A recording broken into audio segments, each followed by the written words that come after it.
Hello and welcome to this case study video, and in this video we're going to discuss the things that you need to focus on when it comes to building your opt-in forms. Okay, so opt-in forms are basically a mini form of an opt-in page, so we can take the principles and apply it here and you will see great results. So I've been digging through Google, and it has been hard to find on the images pages some great examples of some squeeze pages, and the reason why that is because obviously well-performing opt-in forms and opt-in pages are difficult to come across because those that are most successful, they obviously want to keep it to themselves unless you're paying for their training. So I've done the digging for you, and I've found what I think works is something that works really well with all the principles that I've covered in the blog post and in my previous video trainings. Okay, so before we actually get into it, I want to congratulate you for opting in and getting this free training, because most people, you see, majority of people don't go beyond the initial step. The initial step may have been to watch the training videos on YouTube or to read the blog post, but they won't actually take action beyond that. You're obviously part of that 5 to 10% that I talk about in the blog post that are willing to take action and have some success as a result. So I applaud you for that. Many things to be focused on when it comes to an opt-in form, as basic as it is. Yes, we need to keep it simple, but there are points that you absolutely want to cover, and I think this image right here illustrates it pretty well.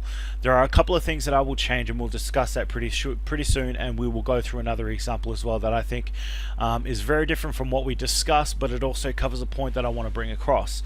So with this one, you can see here it's got the image on the left hand side, which I've stated very clearly. You need to have a dominant visual in your opt-in form, and it doesn't matter if it's a video or if it's an image. It does need to be dominant though. Okay, and the very first thing you do for us is left to right, top to bottom. Okay, and that is in the Western world, and I'm assuming that's where majority of you are from.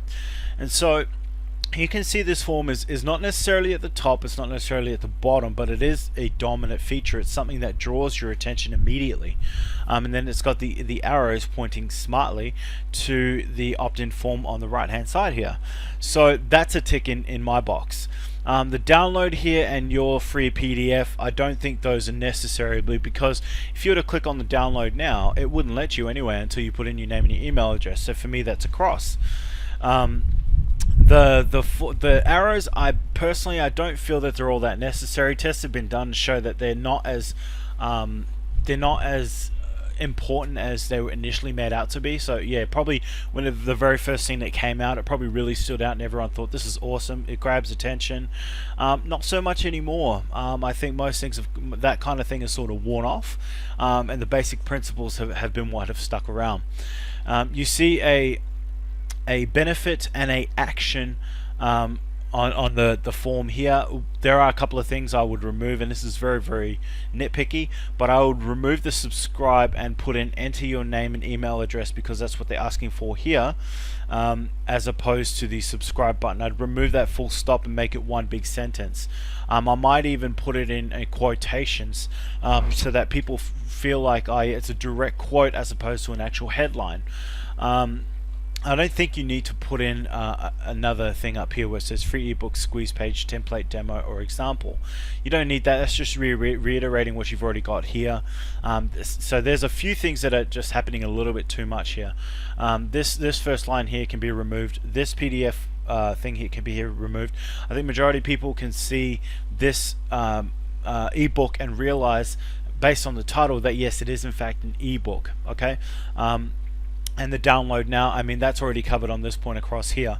The other thing is the multiple colors. So I'm a proponent of a solid background or something, or an image that projects what it is that you're trying to give away or highlight. In this case, it's a plain white background, which is great. What kind of stands out though is that there's red, black, green, I believe that's more of a gray, yellow, blue, I'm pretty sure is what the outline there. So that's 5 different fonts, 5 different colors, and there are multiple fonts. You know, that the header, the actual ebook cover, and the opt-in, they're 3 different fonts, and I might even go as far as to say that this is a 4th and this may be a 5th as well. So basically, let's break it down step by step. When it comes to a header, you want to make 2 points. Number one, you want to make it an action, and number two, a benefit. So for example, this could be, this is great, don't get me wrong, this opt-in form is really good, but if there were things that I could change, these are what I would definitely change.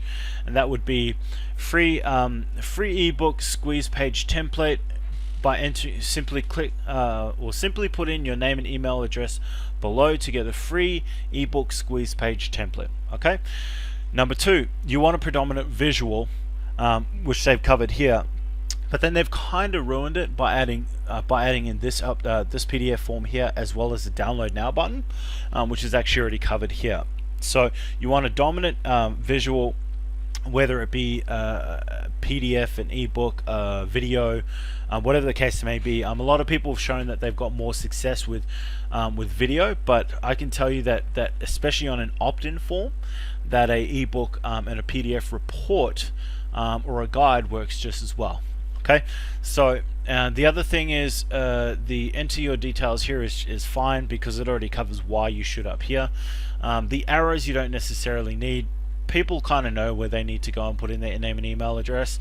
And if you're going to put an arrow, you might be better off using one big red pointing arrow to point exactly where they need to go, as opposed to something like this. This could kind of just be a symbol, you know, one more line and it's an added as symbol. So the other thing we want to do here is it really depends what you want to do, but I believe that entering an email address only is the quickest and easiest way to get people to input their details. Basically, you want to make it as simple as possible. The more information that they have to import or have to participate in kind of takes away from making it easier for them. The download now button is great. It's in yellow, which is kind of symbolic of safe, and blue, which is also symbolic of safe. And then it's got the privacy policy here. So all the points are covered. There are just a couple of points that are overdone. But overall, this is a great opt-in page, and I definitely recommend you guys cover, look out in terms of everything that you need to do. This is a really good example. So in case you're wondering where that is, just type in opt-in forms examples in Google, click on the images, scroll down, you'll see what says 1, 2, 3, 4, 5th row. Click on that icon and it'll bring it up. Okay, so here's another one right next to it that some of you are looking at going, man, how the hell does this work in terms of your principles? It doesn't. It really doesn't. So it kind of reiterates the fact of some of the things that I mentioned earlier on. Number one, that you have to test what works best for you, but number two, you have to have the basics down, and number three, you will absolutely find your own voice and your own message. And what I mean by that is that there'll be a certain way that you build and design your blog posts, your blogs, your website, your YouTube channel, your social channel, and obviously in this case your opt-in forms. Now, this gentleman is by the name of Neil Patel, and he has millions of visitors to his site. So this here, give me 3 months and I'll open the floodgates of consistently profitable traffic to your website, is more of a sales pitch than an opt-in form. Okay, so even though it's come up as an example in Google, it doesn't mean that it's actually an opt-in form. So technically this may be, because you probably click on this here, show me how instantly, click on this, it probably goes to a sales page. Alright, so but keep in mind, if this does actually go to an opt-in form, that doesn't necessarily mean it's wrong as well. This just means that this is what works best for Neil and the way he's created his website and the message that he's portraying to the public. And also keep in mind that he does have millions of visitors. Okay, chances are you're starting out or you've only got a few hundred visitors per month to your website. If you're lucky, maybe a few thousand, but that's just the starting point. As you continue to create more and more blog post more and more training videos, the more people that'll visit your site, the more people that'll engage in exactly what it is you're doing, the more people that'll opt into your website, your email marketing list, purchase your products, so on and so forth. This is a game of longevity, and the longer you hang around, the more information you put out, the more that comes back. So when it comes to Neil, the reason he can have something this simple, where it's literally just a title and a clickable button, is because people actually know his face and they know his brand, QuickSprout. Okay, whereas we're still learning and trying to gain traction in the market, right? Where we're still trying to get consistent, ongoing hundreds, thousands of visitors to our site. This guy's got millions. Okay, so this works for him, but wouldn't necessarily work for us. We need to give our visitors a reason to opt into our email marketing list, a reason to want to give us their email addresses, right? So that they can join our list, so that we can continue to market to them, right? So for me personally, I believe that by doing that, it allows people to kind of open up by giving them something awesome that you can give away. And the way you give that away is you portray it in a professional, safe, brilliantly designed opt-in marketing page. Okay, so that's it for this case study video. I thank you for watching it. Again, well done on taking action, going beyond what 90 to 95% of people, as I mentioned in my blog post, actually do, and going and actually doing a little bit more study so that you can actually find a little bit more success in your business. I do recommend that you subscribe to my YouTube channel, connect with me on any of my social channels, and most importantly, look, if you found any sort of value in this information, even though this page is hidden, I believe that because you've gone the extra step, that you've probably got people around you that are willing to go the extra step as well. Click on the link. Simply click on a link like this and copy and paste it in one of your social channels, so that those around you can benefit for this information just as much as you have. And that's basically it for this video. I will talk to you in the next one.